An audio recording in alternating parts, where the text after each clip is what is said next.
नमस्कार, आप देख रहे हैं आज तक अभी तक न्यूज चैनल। आइए हम बढ़ते हैं आज की खास खबरों की ओर।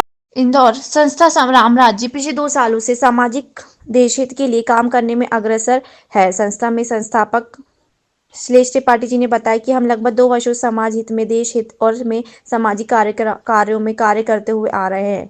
हमने अपनी संस्था का नाम रामराज इसलिए रखा है कि हमारी पूजनीय मार्गदर्शन भी श्री राम हमारे दिलों में बसते हैं, हमारे धड़कन में बसते हैं और हिंदुस्तान सनातन धर्म आराध्य श्री राम जी को पूजने वाला देश है।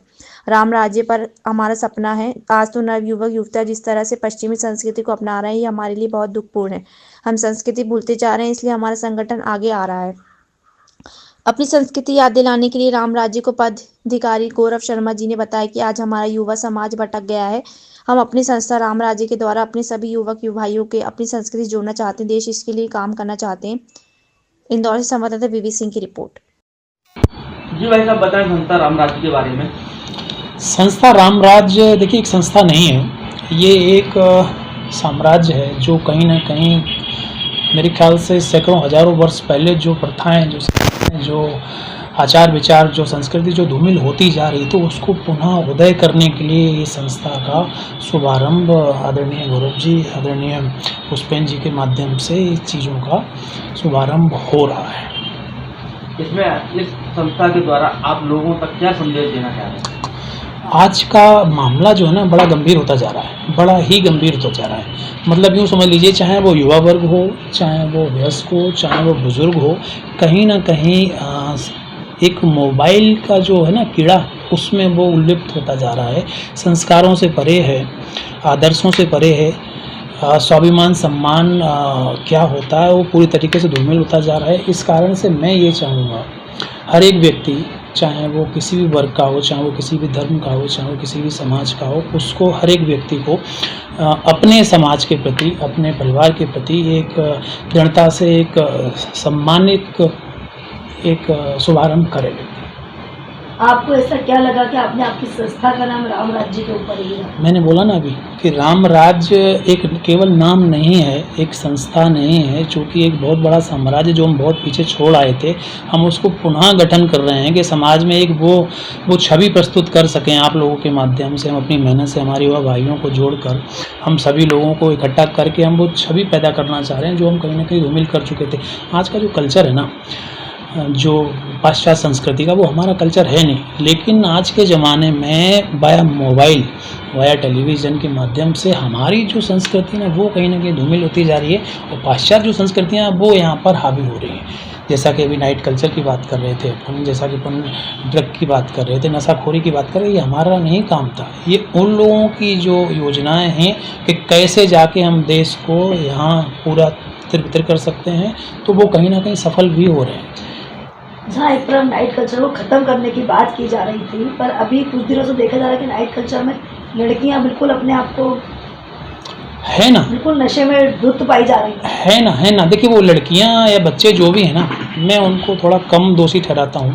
दोषी कहीं ना कहीं उनके माता पिता हैं, जो वो उस चीज़ को नहीं समझ पा रहे हैं कि हमारे ही बच्चे किस जगह पे जा चुके हैं या किस जगह पे चल रहे हैं। उनको अपने मोबाइल से फुर्सत नहीं है और बच्चों को अपने मोबाइल से फुर्सत नहीं है। यहाँ दोस्ती यारी क्या चल रही है घर वालों को पता नहीं है। तो ये तो सब होना ही है, लेकिन हम फिर भी प्रयास करेंगे कि इस प्रकार की गतिविधियों को विराम दिया जाए। मामला चूँकि अति का बढ़ता जा रहा है और हम या हमारी टीम या संस्था रामराज इस चीज़ की कड़ी से कड़ी निंदा करते हैं कि इस प्रकार की कोई भी गतिविधियों को हम आगे नहीं बढ़ने देंगे, ना ही इंदौर में और ना ही प्रदेश में और ना ही देश में। हम हर संभव प्रयास करेंगे कि नाइट कल्चर वाला जो मामला है इसको पूरी तरीके से समाप्त किया जाए। आदरणीय मुख्यमंत्री जी, आदरणीय पुलिस प्रशासन के जो आलाधिकारी हैं, हम उनको भी ज्ञापन देंगे कि जो गतिविधियाँ बढ़ती जा रही हैं उन गतिविधियों पर विराम दिया जाए, नहीं तो संस्था रामराज स्वयं सड़क पर उतर कर इनका विरोध करेगी। संस्था राम राज्य देश इसके लिए किस तरह से काम करेगी? हर प्रकार से हमारा उद्देश्य ही जो रहा है ना, गरीब तबके के लिए, बेरोज असहाय व्यक्तियों के लिए, परेशान लोगों के लिए, पशु पक्षियों के लिए, कई सारे क्षेत्रों में हम अग्रसर हैं जिनके माध्यम से हम उनके लिए कुछ ना कुछ करने का प्रयास कर रहे हैं। आदरणीय गौरव जी का एक बढ़िया काम है, ये कुत्तों के लिए, पपियों के लिए, डॉग्स के लिए बड़ा ही सराहनीय काम ये करते हैं। हर दिन इनका एक नियम बंधा हुआ है कि हर दिन ये कुछ ना कुछ उनकी सेवा में प्रस्तुत होते हैं उनके खाने के लिए। और कई ऐसे पशु, कई ऐसे जानवर, कई ऐसे कुत्ते हैं जो उनको देख के एकदम से आ जाते हैं कि यार ये कौन आ गए हैं, इतना प्रेम भाव इन्होंने किया है। तो जब ये पशुओं के लिए, जानवरों के लिए इतना अग्रसर है तो हम क्यों नहीं मानवों के लिए अग्रसर होंगे। इसलिए हमारा प्रयास थोड़ा जटिल है। भाई साहब देखिए, आपने एक संस्था रामराजी शुरू की है, तो मैं आपके द्वारा एक बात रखना चाह रहा हूँ कि जैसे कि जो आज के बुजुर्ग लोग हैं जिनके बेटे बड़ी बड़ी पोस्टों पे चले जाते हैं और उनको फिर लास्ट में वृद्धाश्रम जाना पड़ता है, तो हम चाहेंगे कि आपकी संस्था के द्वारा क्यों ना उनसे छोटे छोटे बच्चों को, पार्क में जगह रहती है, स्कूल में जगह रहती है और संडे सभी के लिए फ्री रहता है, तो भागवत गीता का या रामायण के कुछ ऐसी चीज़ें छोटे छोटे बच्चों को जानकारी दी जाए जिससे बच्चों को मोबाइल की लत भी कम होगी और उनको अपने पूरे सनातन धर्म के बारे में जानकारियाँ भी मिलेंगी। तो इस पर क्या कहना चाहेंगे? शुरुआत तो अपन यही करते हैं ना कि ये अनाथ आश्रम, अनाथालय बने क्यों रहे हैं? वो इसलिए तो बन रहे हैं कि हमने रामायण गीता पढ़ी नहीं है, हमने संस्कार, हमने धर्म के बारे में जाना ही नहीं है। जो व्यक्ति रामायण गीता पढ़े हुए बैठा हो ना, वो कभी नहीं चाहेगा अपने माता पिता को अनाथ आश्रम में भेजना, कभी भी नहीं चाहेगा। अगर ये चीज़ें जब तो बढ़ती हैं जब पाश्चात्य संस्कृति यहाँ पर हावी हो रही है। भाई आपने सुना होगा कि लिव इन रिलेशनशिप का मामला बहुत चल रहा है। ये यहाँ की धरोहर नहीं है, ये पाश्चात्य संस्कृति की धरोहर है कि वो यहाँ सब कुछ पूरी तरीके से प्रभावित कर रहे हैं। मोबाइल में पूरी तरीके से जीवन को स्थापित कर दिया है, अब हमको दूसरा कुछ करना ही नहीं है। तो हम पहला प्रयास यही रहेगा कि धर्म तो देखो ठीक ही है कि हर व्यक्ति अगर अपने माता पिता का सम्मान करने लग जाएगा ना, धर्म तो यूँ बढ़ रहा है, अनाथ आश्रम की जरूरत ही नहीं है। फिर भी हम प्रयास ये कर रहे हैं कि इस एक अलौकिक शक्ति को जागृत किया जाए कि कैसे हम पूरे इंदौर में, पूरे प्रदेश में, पूरे देश में हम धर्म का प्रचार कर पाएँ।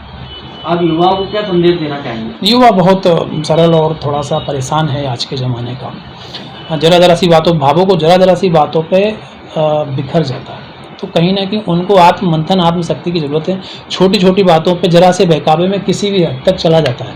ऐसा नहीं है कि उसके अंदर वो शक्ति नहीं है कि वो जंग जीत जाए अपने आप से, लेकिन वो थोड़ा सा डरा हुआ है।